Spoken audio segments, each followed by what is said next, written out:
देखिए,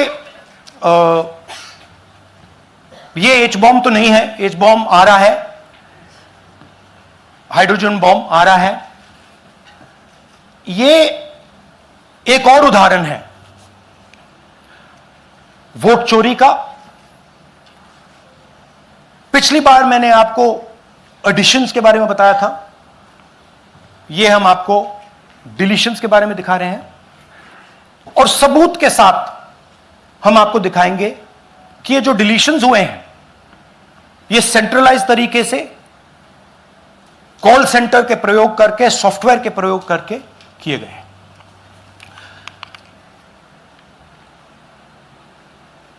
हमारे पास इस प्रेजेंटेशन में जो मैंने आपको अभी दिखाया 100% सबूत है, प्रूफ है कि ज्ञानेश कुमार जी हिंदुस्तान के चीफ इलेक्शन कमिश्नर वोट चोरों की रक्षा कर रहे हैं, और यह मैं आपको अभी दिखाने जा रहा हूं। हर इलेक्शन में हमें रिपोर्ट आती थी कि वोटर्स डिलीट हो रहे हैं, कांग्रेस वोटर्स डिलीट हो रहे हैं, ऑपोजिशन के वोटर्स डिलीट हो रहे हैं, दलित वोटर्स डिलीट हो रहे हैं, आदिवासी हो रहे हैं, माइनॉरिटी वोटर्स डिलीट हो रहे हैं, ओबीसी वोटर्स डिलीट हो रहे हैं। मगर जब डिलीट होते हैं ऑपोजिशन के ही होते हैं। कर्नाटक में आलंद कंस्टिट्यूएंसी है, यहां पे चोरी पकड़ ली, कोइंसिडेंस से पकड़ी। वहां की जो बीएलओ थी उसने देखा कि उसके रिश्तेदार को डिलीट कर दिया गया था। जैसे चोरी पकड़ी जाती है, कोई छोटी सी गलती हो जाती है, हाथ आ जाती है। आलंद में 6018 वोटर्स डिलीट हुए, उसमें से इनकी रिश्तेदार थे। उन्होंने पता लगाया कि मेरे रिश्तेदार को डिलीट किसने किया। पता लगा कि पड़ोसी ने रिश्तेदार को डिलीट किया। बीएलओ ने जाके पड़ोसी से पूछा कि भैया आपने मेरे रिश्तेदार को क्यों डिलीट किया? पड़ोसी ने कहा मैंने तो नहीं किया। बीएलओ सस्पिशियस हो गई, शक पड़ा, उसने प्रोसेस चालू कर दी।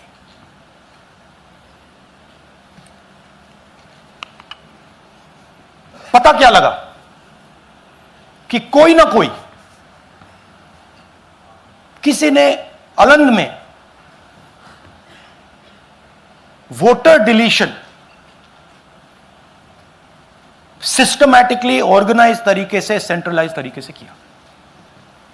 हमें यह नहीं मालूम कि आलंद में कितने वोटर डिलीट हुए, क्योंकि इससे बहुत ज्यादा हो सकते हैं। 6000, तकरीबन 6000 पकड़े गए, उस पर इन्वेस्टिगेशन हो गया। क्या पता लगा कि फाइलिंग ऑटोमेटिकली ऑनलाइन हो रही है। मोबाइल नंबर्स कर्नाटक के नहीं यूज हो रहे, मोबाइल नंबर्स दूसरी स्टेट्स के यूज हो रहे हैं। इनफैक्ट कर्नाटक के नंबर थे ही नहीं उसमें। मतलब आप दिल्ली में बैठे डिलीट कर रहे हो, आपका नंबर तमिलनाडु का है। आप गुड़गांव में डिलीट कर रहे हो, आपका नंबर झारखंड का है। और जब हम चेक कर रहे हैं कि भैया आपका नंबर है, तो आपका नंबर है ही नहीं, किसी और का नंबर है। और टारगेट करके कांग्रेस वोटर्स को डिलीट किया गया। ये गोदाबाई जी हैं, इनके नाम पर 12 वोटर्स डिलीट किए गए। इनको मालूम ही नहीं, इनको पता ही नहीं कि इन्होंने 12 वोटर्स डिलीट किए। दिखाइए जरा। ಇಲೆಕ್ಷನ್ ಟೈಮ್ ಈಗ ये इनका वीडियो है। ನಾ ಅರ್ಜಿ ಹಾಕಿಲ್ಲ, ನನಗೆ ಅದಕ್ಕೆ ಸಂಬಂಧ ಇಲ್ಲ। ಅದು ಯಾರು ಹೊಟ್ಟಿ ಕಿಚ್ಚಿಗೆ ಯಾರು ಏನ ಹಾಕ್ಯಾರ ಅನ್ನೋದು ನನಗೆ ಗೊತ್ತಾಗಿಲ್ಲ। तो इनको आइडिया नहीं है कि इन्होंने वोटर्स डिलीट कर दिए।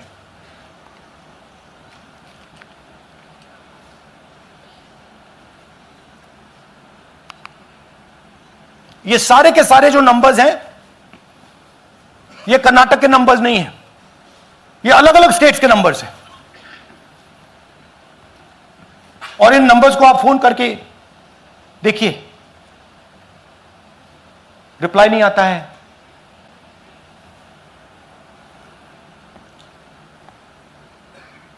तो सवाल यह है कि किसके नंबर्स हैं, ये किसने ऑपरेट किए, जब इन्होंने ऑपरेट किए ये कहां थे, आईपी एड्रेस क्या था, ओटीपी कैसे जनरेट हुआ, कहां गया, यह सवाल है। यह दूसरा उदाहरण, सूर्यकांत जी जो अभी स्टेज पे आए थे, इन्होंने 12 वोटर्स को 14 मिनट में डिलीट कर दिया। आप फॉर्म भरने की कोशिश कीजिए, डिलीशन फॉर्म भरने की कोशिश कीजिए, देखिए। और जब हमने इनसे पूछा कि भैया आपने ये कैसे किया, वो कहते हैं मैंने तो नहीं किया, मैं तो जानता ही नहीं हूं।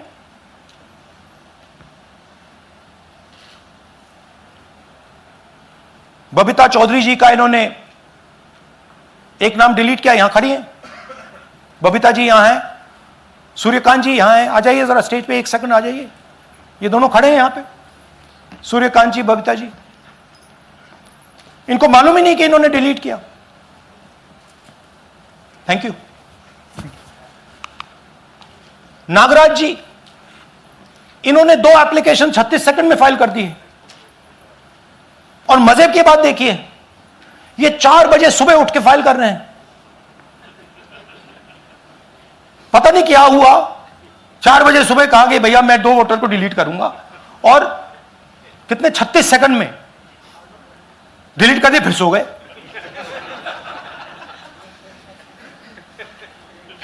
हमारी माइंड में पहले सवाल था कि क्या इलेक्शन कमीशन भी सो रहा है, मगर नहीं, सोया कोई नहीं है, जगे हुए हैं, सिस्टमैटिकली मदद हो रही है। यह देखिए दूसरी बात, जो भी डिलीट कर रहा है वोटर लिस्ट में उसका सीरियल नंबर 1 है। मतलब जो भी वोटर लिस्ट में पहले नंबर पे आता है वही डिलीट कर रहा है। 5वें नंबर वाला, 7वें नंबर वाला, 10वें वाला कोई नहीं कर रहा। तो हो क्या रहा है, सॉफ्टवेयर से यह काम किया जा रहा है। सॉफ्टवेयर प्रोग्राम कह रहा है पहला नाम निकालो और इसका प्रयोग करके डिलीट करो।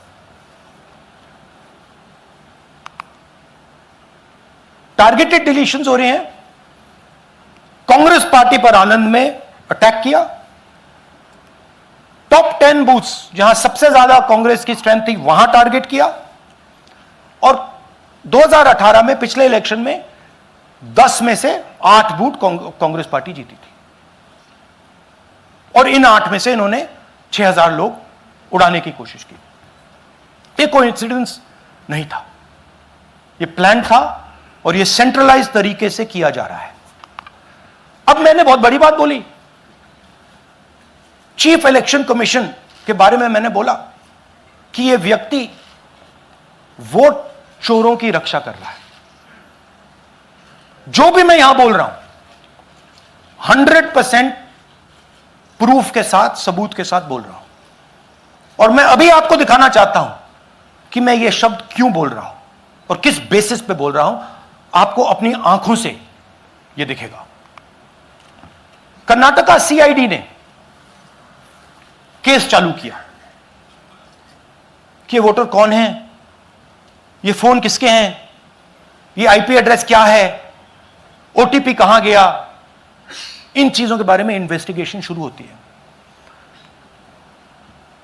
कर्नाटक सीआईडी ने हिंदुस्तान के इलेक्शन कमीशन को 18 चिट्ठियां लिखी हैं। हमें आप यह इंफॉर्मेशन दीजिए, बिल्कुल क्लियर है, डेस्टिनेशन आईपी दीजिए, डिवाइस डेस्टिनेशन पोर्ट दीजिए, ओटीपी ट्रेल्स दीजिए, फोन नंबर्स दीजिए, फोन नंबर्स के मालिकों के नाम दीजिए। क्लियरली पूछा है, नो आंसर। 18 चिट्ठी CID Karnataka, no answer from chief election commissioner, no answer from election commission. Timeline देखिए,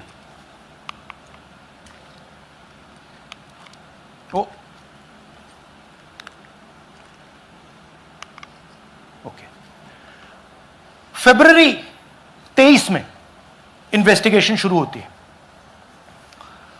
मार्च 23 में कर्नाटक का सीआईडी चिट्ठी लिखती है ईसीआई को कि हमें सारे डिटेल्स दे दीजिए। अगस्त में इनकंप्लीट डिटेल्स दी जाती हैं, जिससे कोई इन्वेस्टिगेशन आगे नहीं बढ़ेगा। जिन चीजों की जरूरत थी वो नहीं दी, जिसकी जरूरत नहीं थी वो सारी दे दी।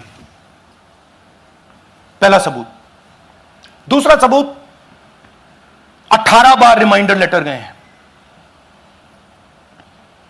आपको अगर सीआईडी एक बार लेटर भेज दे और आप नहीं गए, आप जानते हो क्या होगा। यहां पे इलेक्शन कमीशन को 18 बार लेटर गए हैं, कुछ नहीं हुआ है। बाद में क्या होता है, कर्नाटक ईसी इलेक्शन कमीशन को लिखता है, कहता है भैया हमें दे दीजिए, आपको इंफॉर्मेशन देना पड़ेगा। No reply. मार्च 25 में आखिरी लेटर सितंबर में गया है, कुछ ही दिन पहले। No reply from EC. यह है सबूत कि ज्ञानेश कुमार जी वोट चोरों की रक्षा कर रहे हैं, और यह ब्लैक एंड व्हाइट सबूत है, इसमें कोई कंफ्यूजन नहीं है कहीं।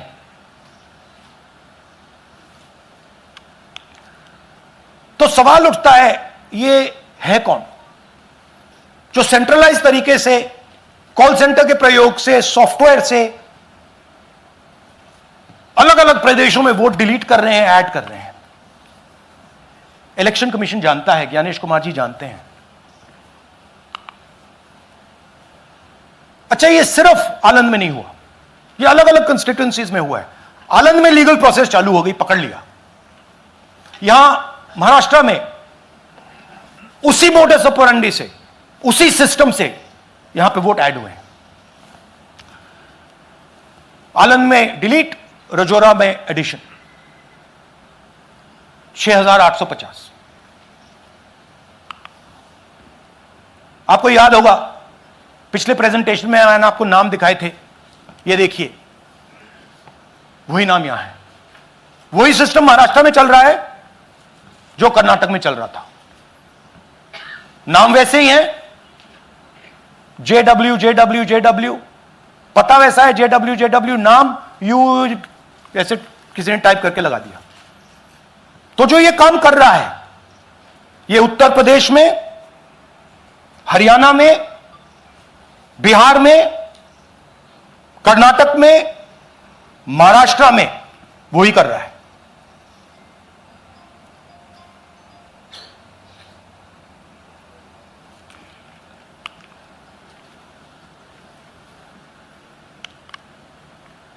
तो हमारी डिमांड है, ज्ञानेश कुमार जी, आप अपना काम कीजिए। आपने ओथ लिया है, आप हिंदुस्तान के चीफ इलेक्शन कमिश्नर हैं। आपसे कर्नाटक की सीआईडी सबूत मांग रही है।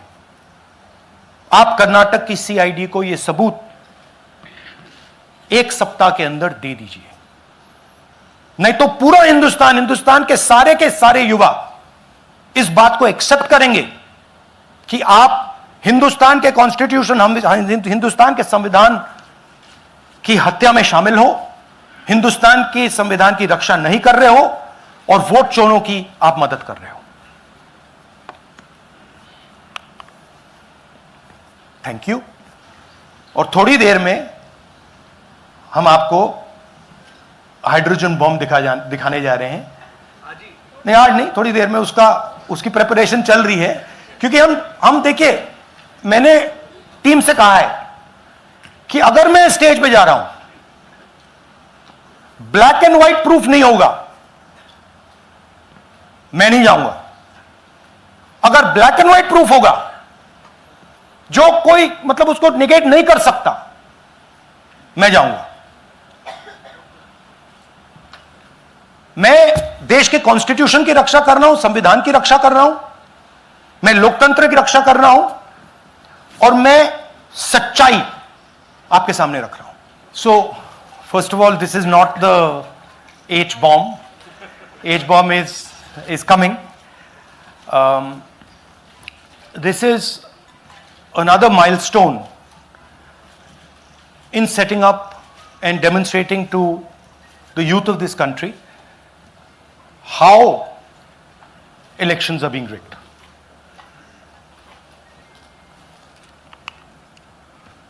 So I'm going to make a claim here, very strong claim, about CEC Gyanesh Kumar. And this is not something I'm saying lightly. I'm the leader of the opposition in the Lok Sabha. This is something I'm saying after solid proof that I'm going to show you, the youth of India, the people of India today. Proof that is black and white, absolutely clear, that the Chief Election Commissioner of India is protecting the people who have destroyed Indian democracy. I'm also going to show you the method by which votes are being added and deleted, and I'm going to show you how they are done, how that is done. In election after election, someone, some force, some group of people has been systematically targeting millions of voters for deletion across India. This is something that we've heard again and again and again. Different communities, mainly communities that are voting for the opposition, Dalits, Adivasis, minorities, OBCs, are specifically targeted. We had heard this many times, and now we found 100% proof of it. Please understand, I am not going to say anything on this stage that is not backed up by 100% proof.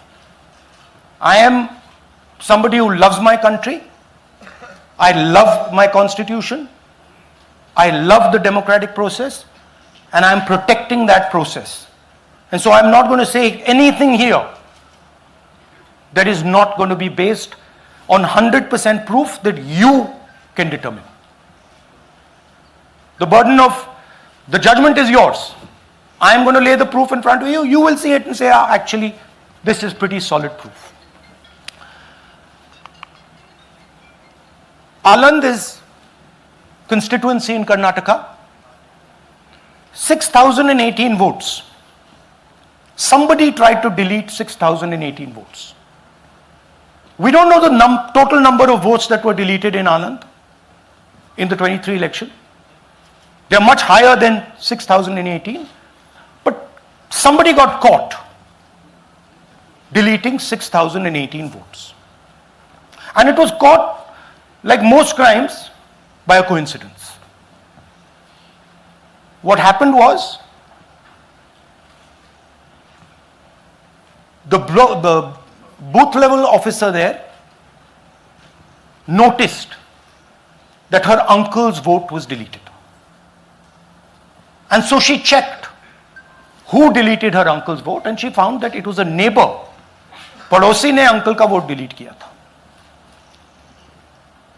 उसने जाके पड़ोसी से पूछा कि आपने मेरे uncle का vote क्यों डिलीट किया. पड़ोसी ने कहा, मैं तो जानता ही नहीं, मैंने तो कुछ वोट डिलीट ही नहीं किया. Neither did the person deleting the vote know, nor did the person whose vote was deleted know. Some other force hijacked the process and deleted the vote. And as luck would have it, got caught. What does the operation look like? In Aland, 6,018 applications were filed, impersonating voters. The people who filed these applications actually never filed them. And we will show you evidence of that on this stage. The filing was done automatically using software. We will show you that. Mobile numbers from outside Karnataka, from different states, And you can see on the map, from different states were used to delete numbers in Aland. And it was done targeting Congress voters. So this was not random. We will show you again that these deletions were specifically targeting booths where the Congress party was winning. Here is example number 1, lady called Godabai. Someone created fake logins, deleted 12 voters, attempted to delete because then this was stopped. Godabai, of course, has no idea. Can you show us what Godabai has to say about this? Election ಟೈಮಿಗೆ ನಾ ಅರ್ಜಿ ಹಾಕಿಲ್ಲ, ನನಗೆ ಅದಕ್ಕೆ ಸಂಬಂಧ ಇಲ್ಲ. ಅದು ಯಾರು ಹೊಟ್ಟಿ ಕಿಚ್ಚಿಗೆ ಯಾರು ಏನು ಹಾಕ್ಯಾರ ಅನ್ನೋದು ನನಗೆ ಗೊತ್ತಾಗಿಲ್ಲ. So she has no idea. These were the cell phone numbers that were used to delete these people. These are not from Karnataka. These numbers are from different states. You can see here.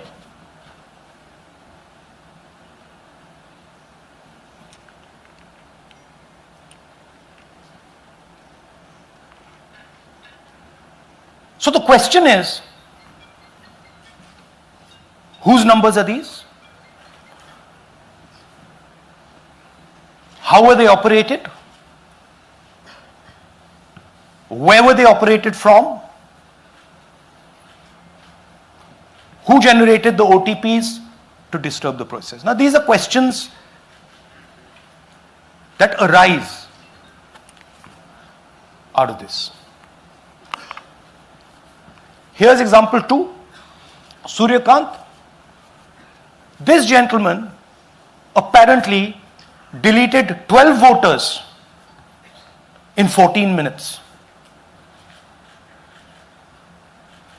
He filled 12 deletion forms in 14 minutes. I'd like you to meet him. He's here. That's one of the people.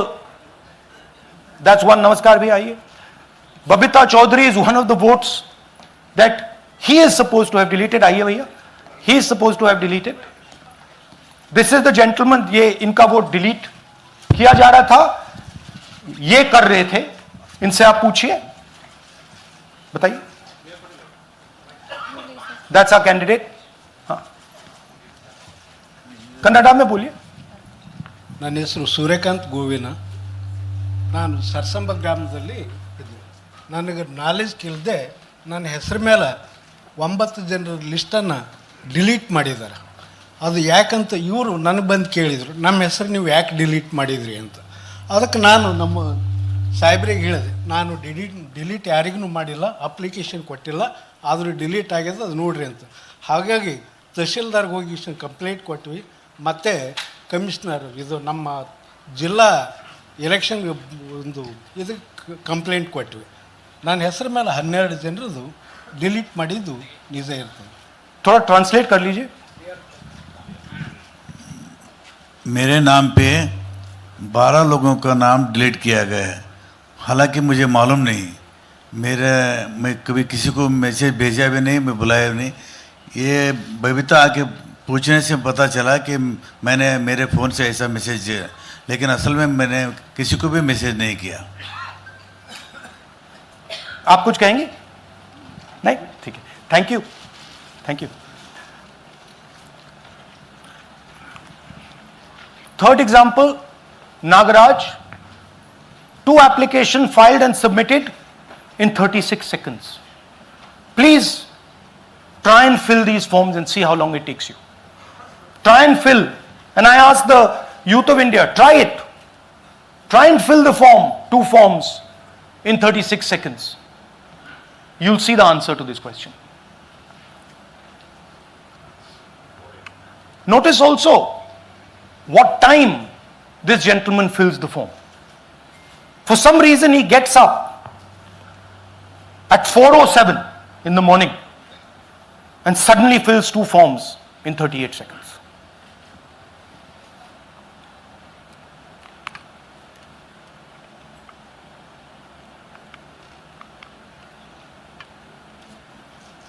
Now let's talk about how this is being done and why I'm saying, and we are saying, that this is being done in a centralized manner. And this is being done not using individuals, but using software. Look at the serial numbers. Serial number 1, serial number 1, serial number 1, serial number 1. Serial number 1 means that this is the first person whose name, this is the first name in the booth. So a software is picking up the first name in the booth and using it to delete voters. So someone ran an automated program that ensured the first voter of the booth was the applicant. That same person got cell phones from outside the state, used them to file the applications. And we are pretty certain that this was done in a centralized manner and it was done at scale. This was not done in a, at a worker level. This was done at a call center level. Okay? Targeted deletions in strong Congress booths. The top 10 booths with maximum deletions are Congress strongholds. Congress won 8 other 10 booths in 2018. This was not a coincidence. This is a planned operation. Now, let's come to why I'm making such a direct accusation about this gentleman, Gyanesh Kumar. There is an ongoing investigation on this matter in Karnataka. The CID of Karnataka has sent 18 letters in 18 months. 18 letters in 18 months to the Election Commission. And they have asked the Election Commission for some very simple facts. Number 1, give us the destination IP from where these forms were filled. Number 2, give us the device destination ports from where these applications were filed. And number 3, most important, give us the OTP trails, because when you file, you have to get an OTP. 18 times in 18 months. The CID of Karnataka has written to the Election Commission for this. And they are not giving it. Why are they not giving it? Because this will lead us to where the operation is being done from. And we are absolutely convinced where this is going to lead. I'll give you a little bit of the chronology. FIR is filed February 23. Karnataka CID writes to ECI requesting all details of these numbers and these transactions almost immediately in March. In August, EC gives a reply, doesn't fulfill any of the demands, and doesn't give us the information. Doesn't give the CID of Karnataka the information that will lead them to their destination. January 24, Karnataka CID writes to ECI again and says, please send us full information. No answer. Karnataka CID by September 25, last letter went in September 25, has written 18 reminder letters.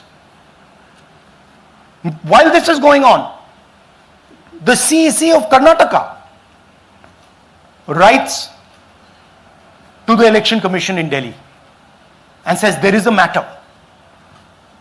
Please provide this information. And the CEC of Karnataka multiple times asks the Election Commission. No answer. Now this is absolute solid proof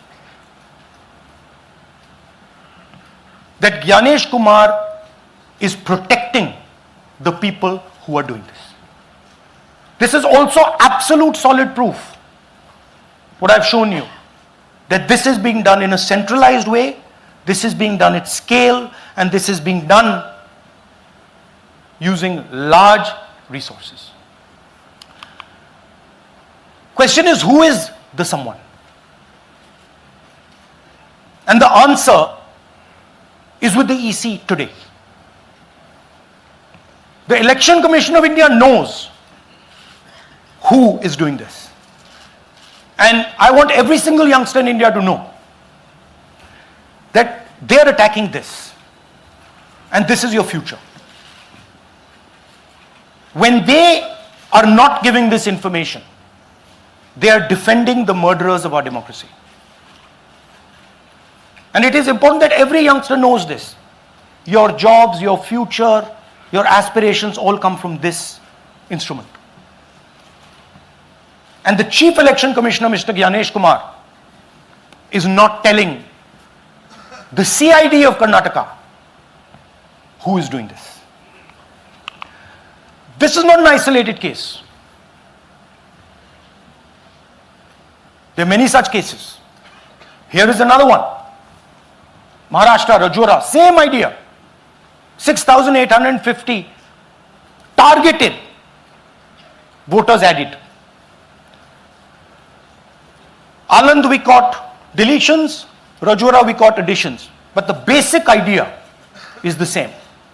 Phones from outside, people who are supposed to have added voters don't know that they've added voters, people who have deleted voters don't know that they've deleted voters. You can see, you might remember that, those names there, JW, JW, JW, JW from the last presentation. Same model. So it's the same system that is doing this. It's doing it in Karnataka, it's doing it in Maharashtra, it's done it in Haryana, it's done it in UP, and we have proof of all of it.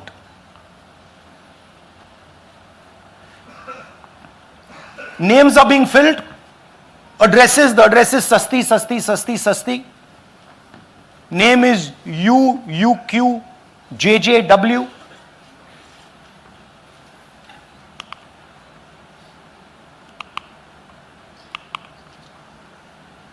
So, what are we saying here?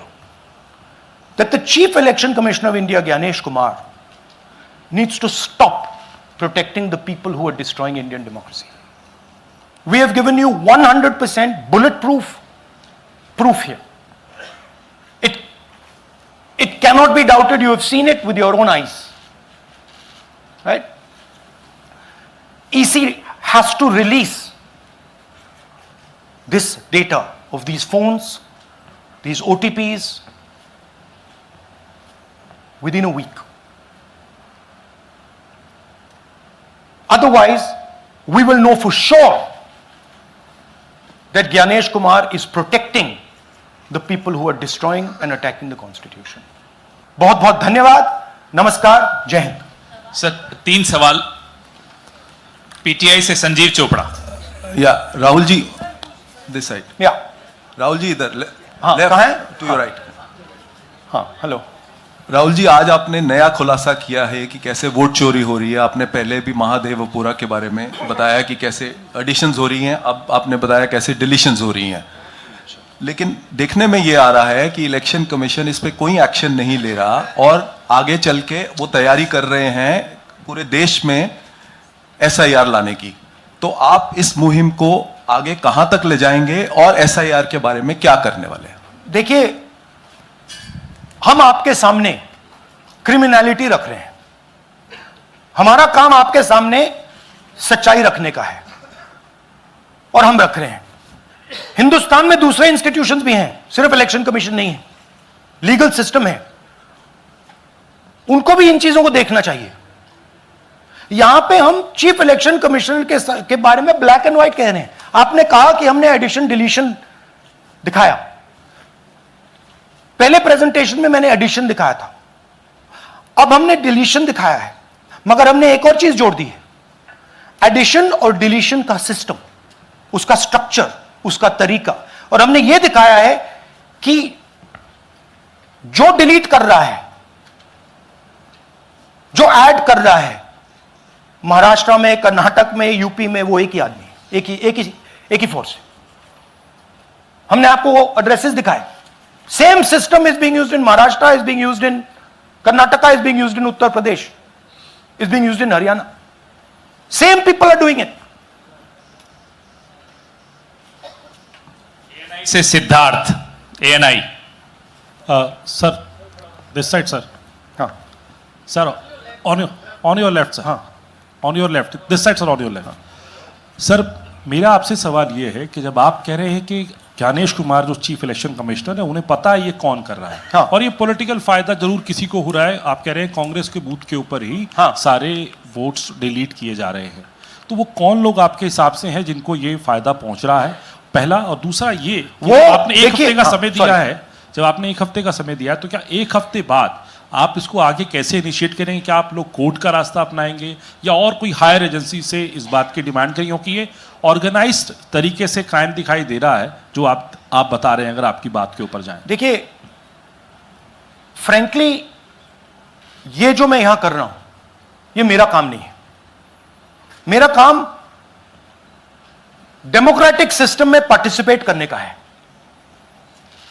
मेरा काम democratic system की रक्षा करने का नहीं है। वो काम हिंदुस्तान के इंस्टीट्यूशंस का है। वो काम वो नहीं कर रहे हैं, इसलिए मैं कर रहा हूं। अब मैं आपको यह कह सकता हूं कि हमने आपको 2 बार सबूत दिखाया है, और जब हम ये प्रेजेंटेशंस खत्म करेंगे, इसमें लगेंगे 2-3 महीने, जब हम ये खत्म करेंगे, आपके माइंड में कोई डाउट नहीं होगा कि हिंदुस्तान में state after state, Lok Sabha after Lok Sabha चोरी हो रही है। तो मेरा काम सच्चाई दिखाने का है। मैं हिंदुस्तान की जनता को, हिंदुस्तान के युवाओं को सच्चाई दिखा सकता हूं। यह मेरा काम है। उनकी जो इंटरेस्ट है, क्योंकि ये जो कॉन्स्टिट्यूशन है, ये हिंदुस्तान की जनता का रखवाला है, प्रोटेक्टर है, और मैं इसकी प्रोटेक्शन कर रहा हूं। इसकी प्रोटेक्शन करने का काम हिंदुस्तान के इंस्टीट्यूशंस का है, हिंदुस्तान के ऑपोजिशन लीडर का नहीं है। मगर इंस्टीट्यूशंस नहीं करने हैं। अच्छा, एक इंटरेस्टिंग बात आई है जो मैं आपको बताना चाहता हूं कि इलेक्शन कमीशन के अंदर से हमें मदद मिलनी शुरू हो गई है। मैं साफ बोल देता हूं, इलेक्शन कमीशन के अंदर से, पहले नहीं हो रहा था, अब इलेक्शन कमीशन के अंदर से इंफॉर्मेशन आ रही है। यह रुकेगा नहीं, यह रुक नहीं सकता है, क्योंकि हिंदुस्तान की जनता इस बात को एक्सेप्ट नहीं करेगी। एक बार हिंदुस्तान की जनता को, हिंदुस्तान के युवाओं को पता लग गया कि वोट चोरी हो रही है, उनकी शक्ति लग जाएगी। IANS से आलोक झा। इस तरह से नहीं प्लीज। IANS से आलोक झा। वो भी मैं आपको दिखा दूंगा, वो भी मैं आपको प्रूफ के साथ दिखा दूंगा, है हमारे पास। राहुल जी, हाइड्रोजन बॉम्ब में ब्लैक एंड व्हाइट है। मैं फाउंडेशन लगा रहा हूं, मैं फाउंडेशन क्रिएट कर रहा हूं, है हमारे पास। मैं स्टेज पे बिना प्रूफ के नहीं चढ़ूंगा, बता रहा हूं। राहुल जी, आपने कहा, ऐसे मत पूछिए please. Last question, Rahul ji, IANS से आलोक झा। राहुल जी इधर। आपने कहा आपके पास आलोक झा, इधर सर। कहां हैं जी? हाँ, आपने कहा सर कि आपके पास पुख्ता सबूत है, ब्लैक एंड व्हाइट सबूत है, तो क्या अगर ECI अभी जवाब नहीं देती है तो कोर्ट का रुख करेंगे, ये ऑप्शन है आपके पास, जाएंगे? देखिए, मैंने कहा कि मेरा काम as opposition leader normal situation में मेरा काम ऑपोजिशन का रोल है, सरकार पे प्रेशर डालने का रोल है। मेरा काम हिंदुस्तान के लोकतंत्र को बचाने का नहीं है। मैं वो काम कर रहा हूं, इस स्टेज पे मैं वो काम कर रहा हूं। तो मेरी सोच है कि as a patriotic Indian, as somebody who loves India, who loves the constitution, it is my duty to put the truth in front of the people of India. अब अगर हिंदुस्तान के इंस्टीट्यूशंस कुछ करना चाहते हैं, वो करेंगे। उनमें भी बहुत लोग हैं, जैसे मैंने आपसे कहा, मैं सरप्राइज हो रहा हूं, इलेक्शन कमीशन से लोग आ रहे हैं, इंफॉर्मेशन दे रहे हैं और बढ़ रहा है वो।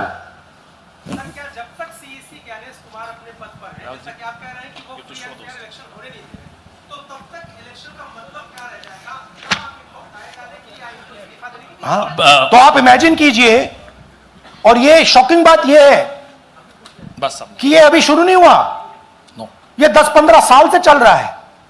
ये सिस्टम है, ये स्ट्रक्चर है। हिंदुस्तान की जो डेमोक्रेसी है वो हाईजैक हो गई है। I am shocked frankly. Democracy, brothers and sisters, democracy can only be saved by the people of India. Nobody else can save democracy. Rahul Gandhi can come here and say something and say this is the truth. But the people of India, who I believe in, who I love, can do it. The day the people of India realize that आपका जो लोकतंत्र है, आपका जो संविधान है, वो आपसे चोरी हो गया है, उस दिन काम हो जाएगा। Thank you. अब आप लोग अपने स्थान पर खड़े हो जाइए राष्ट्रगान के लिए। ये है इनकी डिटेल लिस्ट, देख लीजिए। राष्ट्रगान के लिए अपने स्थान पर खड़े हो जाइए।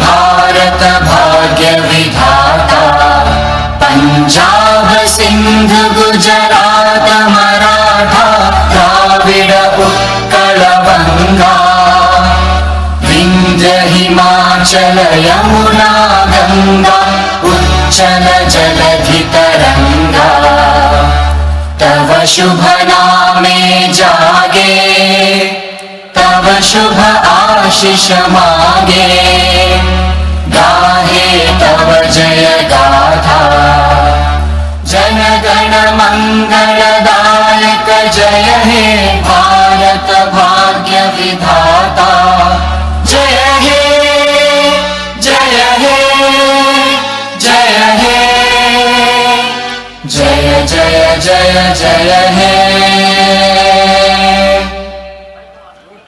Thank you.